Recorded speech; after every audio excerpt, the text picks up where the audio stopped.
എന്റെ ഭാവനാരസലവനത്തിൽ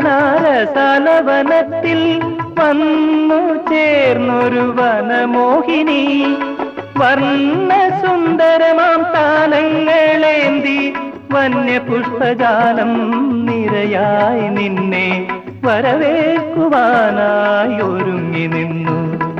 ആ ആ ആ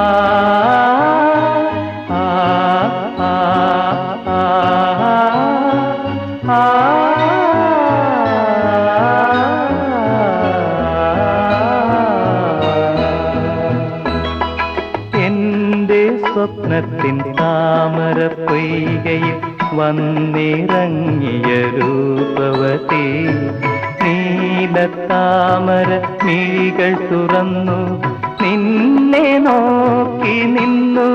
ചൈത്രം നിന്റെ നീരാട്ടു കണ്ടു നിന്നു.